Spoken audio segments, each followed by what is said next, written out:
It's now nearly 18 months since Russia launched its full-scale invasion of Ukraine. Tens of thousands of people have died as the brutal war grinds on.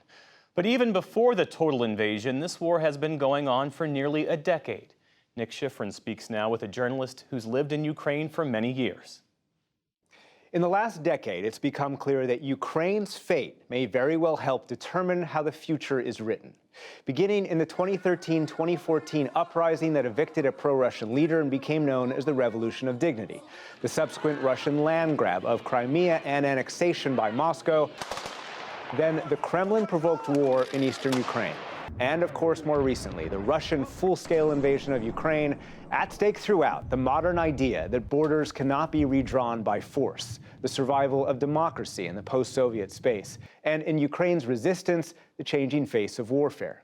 Few Americans have had more of a front-row seat to that first draft of history than Christopher Miller, currently the Ukraine correspondent for the Financial Times, who's been reporting from the country for 13 years and has just released a book, The War Came to Us, Life and Death in Ukraine. Christopher Miller, thanks very much. Welcome to NewsHour. Pleasure to be here.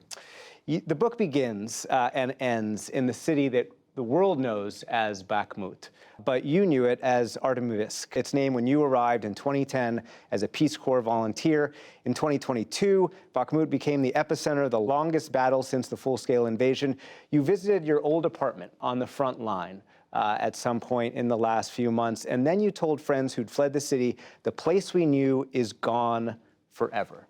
How has the war that began in Ukraine's east in 2014 and, of course, continues in the full-scale invasion changed the country forever? Well, that's a big question in just about every way imaginable. It's now a country of millions of people that are essentially all at war. It's an existential fight that they are waging against a Russian invading force. This is a country filled with friends and people I know who have become fighters, soldiers, essentially. They were once teachers. They worked for the government. They worked for NGOs. They were cab drivers, and now they have taken up arms to defend their country. It's a country that went from peace, and not a perfect peace, to war and been completely upended. And one that is more proud in its national identity than ever before? Many Ukrainians have always been very prideful of their country, proud to be Ukrainians, but no more so than right now, when they are a country more united than ever against a common foe, and I believe, doing a very good job of defending their country on the front lines. For sure. When you arrived in the Donbass as a Peace Corps volunteer so many years ago, you write that people there didn't think Kyiv cared very much about them or even considered them true Ukrainians. Do you think, as you would later write in the book, that provided an opening for Putin to launch the Russian invasion in eastern Ukraine in 2014? It did. I think Putin found some fertile ground to exploit in 2014, which is why we saw some local Ukrainians take up arms against their own government and join these covert Russian forces, soldiers without insignia, and become a part of what the Russians presented at the time as a separatist uprising. And that invasion, of course, followed what we now call the Revolution of Dignity, the Euromaidan protests in Kyiv that you covered extensively. And you write about how those protests became so much more than what caused them, the then pro-Russian president deciding whether or not to be closer to the EU in terms of trade. How did those protests become much more about the identity of the country itself? Yeah, this was, a revolution that began as a protest against the turn from the West toward Russia by the pro-Russian president Viktor Yanukovych. And it was the violence, state violence, perpetrated by his security forces that transformed it into a revolution. This was a revolution that was bootstrapped, using kitchen utensils, digging up paving stones to defend themselves against attacking police forces. And it's actually that spirit of the Maidan that responded in 2014 to that first invasion of eastern Ukraine and became the volunteer forces, and later the official military forces, many of which we're now seeing in 2022, defending the country against regular Russian forces now invading the country. You write that in the first days after the full-scale invasion, a senior official admitted to you it was a really close call. that Moscow could have succeeded. How close was it? Very close. As close as a couple of gates around the presidential administration and a few cars moved in front of those gates to keep some of the Russian special forces that had managed to sneak into the city and take up positions inside of apartments in the government quarter. This was, a lot of luck on Ukraine's part. They were fortunate that the Russians bungled this invasion.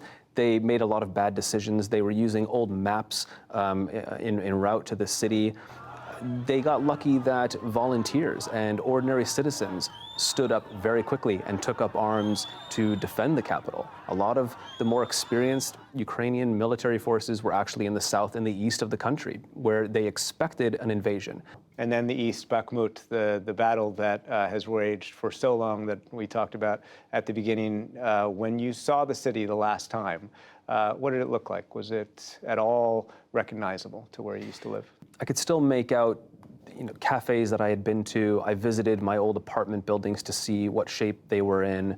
It was a city without people. The only people on the streets were soldiers and military vehicles. And there's this moment that I wrote about in the book where I'm having a conversation with a soldier and they're digging trenches in the city center. And we just stood there, both, I think, taking in the moment and shaking our heads in disbelief.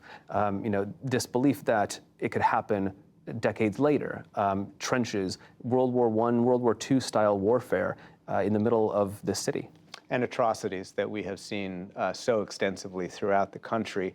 And you quote a poem from a prominent Ukrainian writer and poet, Alexander Irvanets, who fled the Russian massacre in Irpin. And the poem is this: "I won't forgive anyone. We will overcome everything and endure." Does that mean that the only true justice that Ukrainians see is victory? It's really difficult for Ukrainians right now to think about any justice, any peace that doesn't see Vladimir Putin and his generals imprisoned or, on trial, facing justice for the atrocities they've committed. They've lost family members, they've lost soldiers, they've lost homes, they've seen their cities completely razed to the ground. It's too much for them to consider anything less than a victory, and that's what they have said and shown they are willing to fight and die for. Christopher Miller, the book is The War Came to Us, Life and Death in Ukraine. Thank you very much. Thank you.